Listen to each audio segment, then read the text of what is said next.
இந்த மாதிரியே பார்த்தோன்னா ஒரு பொண்ணை தெரியவே தெரியாதுன்னு அதுக்கப்புறமா வேலையை முடிச்சுட்டு ஏமாத்திட்டு போன ஒரு தற்கொலை எப்படி பார்த்தோன்னா அரசியலுக்கு ஃபிட்டாக இருப்பார். இவர் அன்ஃபிட் தான். இதில் பார்த்தோன்னா விஜய் என்ற அரசியல் அழுக்கு அப்படின்னு முதல்ல இந்த நாம் தமிழர் அப்படிங்கிற பார்த்தோன்னா ஒரு அரசியல் அழுக்கு வந்து தொடச்செறியணும் அப்படின்னு இப்போ தாவேக தொண்டர்கள் முடிவு பண்ணியிருக்காங்க விஜய் அவர்கள் இப்படி சொன்னதுக்கப்புறமா. ஏன்னா அரசியல் பார்த்தோன்னா இருந்து எந்த ஒரு சாதனையுமே பண்ணாமல் எந்த ஒரு சீட்டுமே ஜெயிக்காம ஓட்டை மட்டும் பிரிச்சுக்கிட்டு அவங்க அந்த வேட்பாளர்கள் தோக்கருக்கு எதிர்க்கட்சிகிட்ட காசையும் வாங்கிட்டு திருநதி திருட்டி பார்த்தோன்னா தங்களோட குடும்பத்தை வளர்த்துக்கிட்டு அப்படி இருக்கிற இந்த அரசியல் அழுக்கு தான் முதல்ல தொடச்செறியணும் அப்படிங்கிறது தாவேக தொண்டர்கள் இப்போ எடுத்திருக்காங்க. இனிதான் பார்த்தோன்னா தாவேக தொண்டர்கள் செய்யப்போட வேலை அப்படிங்கிறது நாம் தமிழர் கட்சிக்கு வேற லெவல் இருக்க போகுது.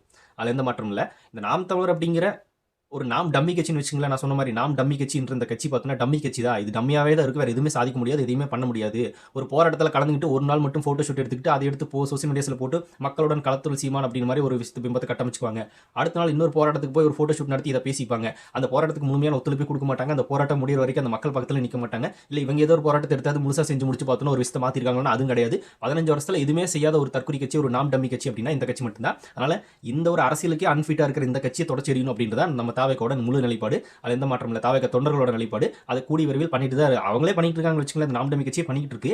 நம்மளும் பார்த்தோன்னா இந்த மாதிரியான சில விஷயங்கள் வரும்போது போட்டு உடச்சிட்டு போயிட்டே இருக்க வேண்டியது அப்படின்னு நம்மளோட ரிக்வஸ்ட். சரி ஓகே.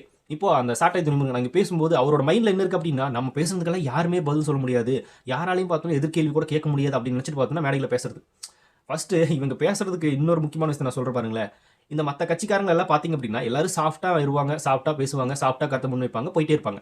ஆனால் இந்த நாம் தமிழர் கட்சி வரும்போது மட்டும் பார்த்தோம்னா அப்படியே முகத்தில் அப்படியே ஒரு ஆக்ரோஷம் நிரம்பி வழியும். ஒரு வன்மத்தோடயே பேசுவாங்க. ஏன்னா எதையுமே சாதிக்க முடியாத ஒரு கட்சி வன்மத்தோட தான் பேசும். எல்லாத்தையும் இழந்துட்டு இருக்கிற ஒரு கட்சி வன்மத்தோட தான் பேசும்.